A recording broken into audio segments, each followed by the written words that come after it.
Buenas noches, mi nombre es Melanie Ríos y junto a Shamine Mantuano conformamos el grupo número 1 y el día de hoy les hablaremos sobre la resolución del ejercicio 13.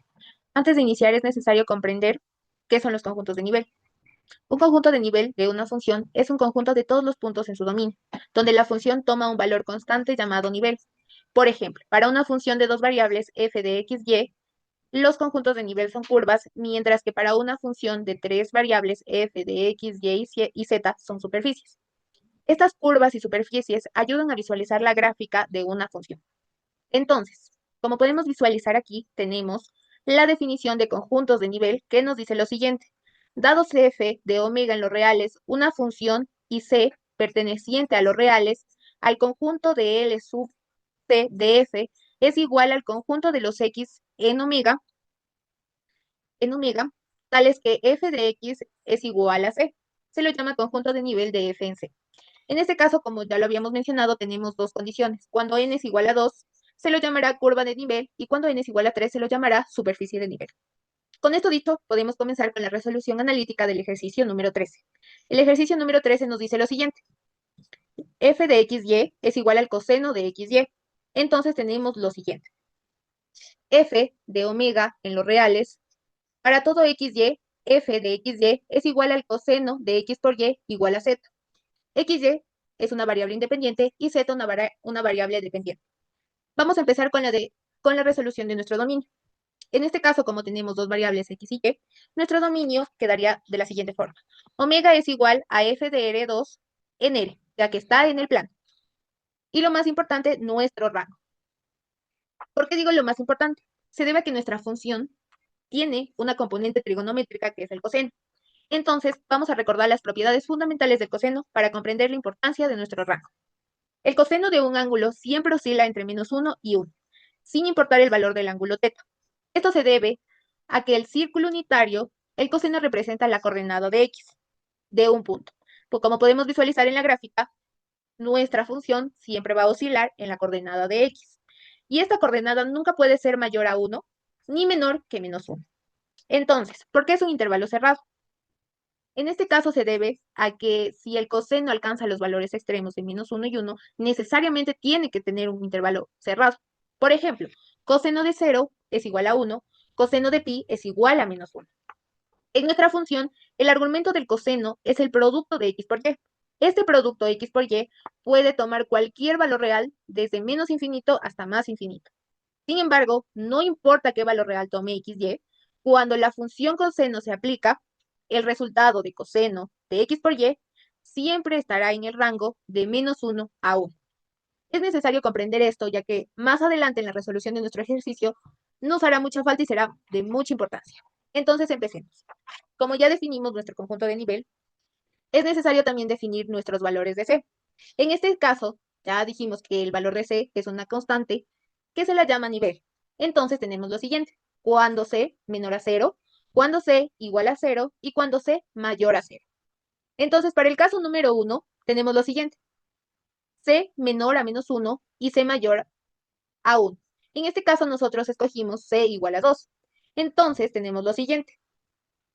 L sub 2 de f es igual al conjunto x y que pertenece a los reales cuadrados, tales que f de x y es igual al coseno de x por y, que es igual a c, pero dijimos que nuestro c iba a valer 2. Entonces, en este caso nos quedaría coseno de x por y igual a 2.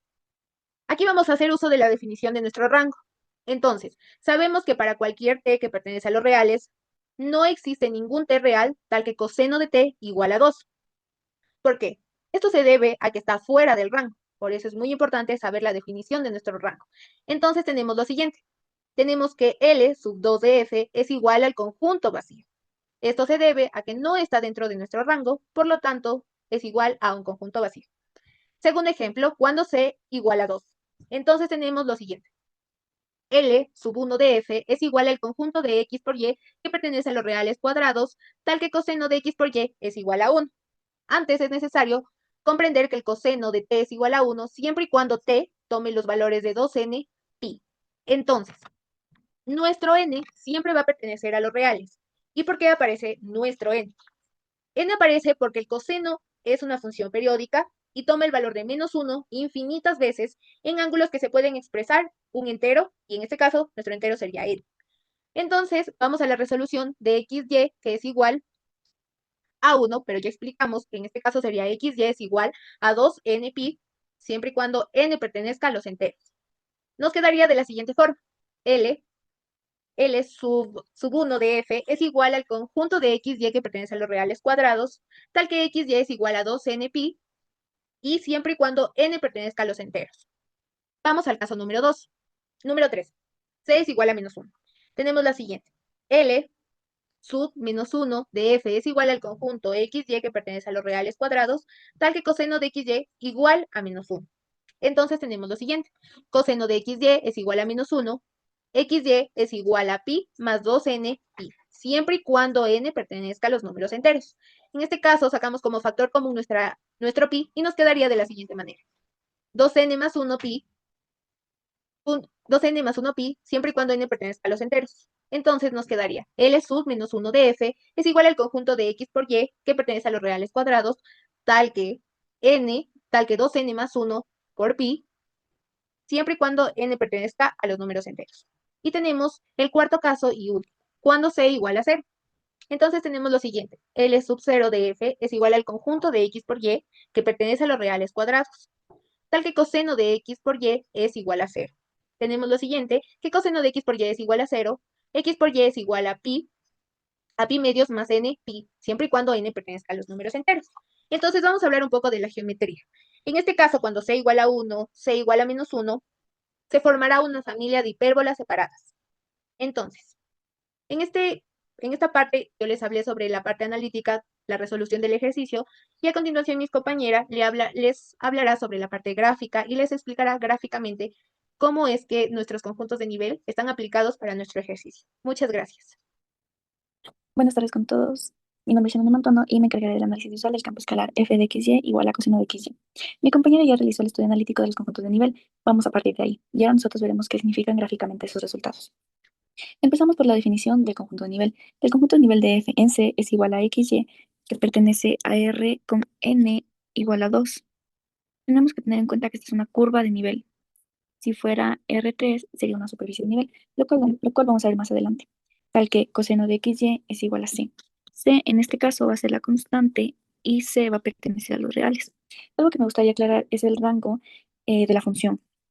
En este caso me voy a guiar de esta gráfica, de la gráfica de coseno. Tenemos que el rango es el eje y aquí podemos observar que va de -1 a 1. Esto es muy importante tenerlo en cuenta para el primer caso. Y vamos con eso. Empezamos con el caso 1. El conjunto de f en 2, donde xy pertenece a R2, igual a coseno de xy igual a 2. Analíticamente, esto nos dio que es el conjunto vacío. Vamos a visualizarlo. Las gráficas que vamos a ocupar están hechas en GeoGebra, en R2 y en R3. Aquí está, en R2 tenemos la definición de coseno de xy y c es la constante. En este caso le vamos a poner en 2. Como pueden visualizar, no se ve nada. Y de igual manera en 3, en 5, en 4. ¿Por qué? No existen puntos de x y y que satisfagan que coseno de x y igual a 2, porque el rango de la función está estrictamente limitado en -1 y en 1. Entonces, para negativos tampoco existirá en -3, en -4, en -2, porque no están dentro de este intervalo. Esta es una conclusión importante a la que llegamos gráficamente. Ahora vamos al caso 2. En este caso, la constante es igual a 1. Aquí la ecuación, la ecuación coseno xy es igual a 1. Se cumple cuando xy es igual a 2 por n por pi. Esto mi compañera lo revisó en la parte analítica. Y yo voy a partir de aquí. Entonces, lo que voy a hacer es dejar la ecuación en función de y. Y nos quedaría y es igual de 2 por n por pi, donde n va a ser la variable y n pertenece a los naturales, sobre x. Esta ecuación es la que voy a graficar para poder ver este caso. Y esta la voy a graficar en R3. Además, me gustaría observar la gráfica en R2. Ahora que la observamos, vamos a R3 y nos damos cuenta que por ahí va la gráfica. Entonces, para C igual a 3, aquí está la función. Y así se ve. Esta es una hipérbole en la que las curvas se encuentran en el eje, en el primer cuadrante y en el tercer cuadrante del plano cartesiano. Ahora vamos con el tercer caso. El tercer caso es cuando C tiende a -1. Esto es coseno de xy igual a -1. Igual mi compañera sacó esto y quedó xy igual a 2 por n más 1 por pi, donde n de igual manera pertenece a los naturales. Vamos a dejarlo en variable dependiente de y, n2 más 1 pi sobre x. De igual manera, esta es la función que vamos a graficar. Lo vamos a hacer en R3. Y aquí está. Así se puede observar. Esta es una curva que se encuentra en los cuadrantes 2 y 4. Y esto es lo que observamos de los casos. Ahora vamos con los valores máximos y mínimos. El valor máximo va a ser z igual a 1 y el valor mínimo va a ser z igual a -1. Se alcanzan en las hipérbolas xy con la función para C1, x igual a 2 por n por pi sobre x. Y para z igual a -1, x por y igual a 2 por n más 1 por pi. Al analizar la superficie podemos clasificarla como una superficie oscilatoria periódica. ¿Por qué oscilatoria? Cuando z es igual a 1 y cuando z es igual a 1, -1, podemos observar la oscilación aquí en la gráfica. Son las franjitas celestes. ¿Y por qué periódica? La función es periódica porque el argumento xy determina círculos completos cada 2pi. En el gráfico 2D vamos a poder observar esto de mejor manera. Como familia de hipérbolas, xy es constante, donde cada constante representa un nivel de función. Al cambiar la constante, xy también cambia, recorriendo los valores de coseno de manera periódica. Y lo vamos a observar aquí. Como pudimos ver, sí cambió. A diferencia de las superficies algebraicas como paraboloides o elipsoides, esta superficie presenta un patrón de oscilación complejo donde la frecuencia aumenta con la distancia de origen, creando ese característico arrugamiento que podemos observar en la gráfica 3D. Este arrugamiento, listo. Es importante destacar que no es una superficie cuadrática tradicional, sino una superficie trascendente definida por la función coseno, lo que explica su comportamiento. Además, vamos a ver el comportamiento de la gráfica en el origen. Cuando el origen es 0,0, x va a ser igual a y, va a ser igual a 0. Entonces, el coseno de xy va a ser igual al coseno de 0, lo que es 1. Entonces z es igual a 1, porque el coseno de xy es igual a la nueva variable z. Cerca del origen, la superficie se comporta, como acabé de mencionar, como z igual a 1. Y finalmente vamos a ver la simetría de la superficie. Otra propiedad importante es la simetría de reflexión. ¿A qué se refiere la simetría de reflexión? A que x, listo, a que f de xy es igual a f de y de x.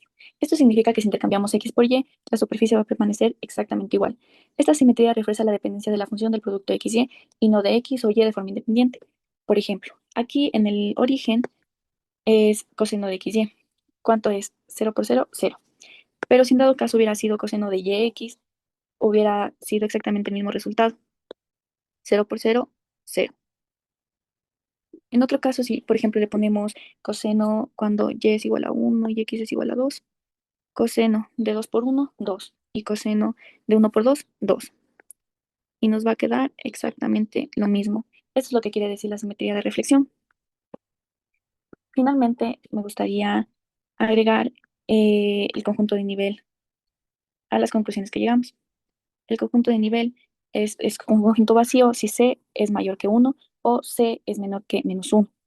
Esto lo observamos en el primer caso. Todas estas son con X y Y cuando pertenecen a R2. Continúo.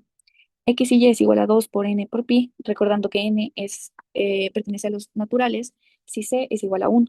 Y finalmente, X por Y igual a 2 por n más 1 por pi, si C es igual a -1. Para finalizar, me gustaría darles un dato curioso de esto aplicado a mi carrera, que es Ingeniería en Petróleos.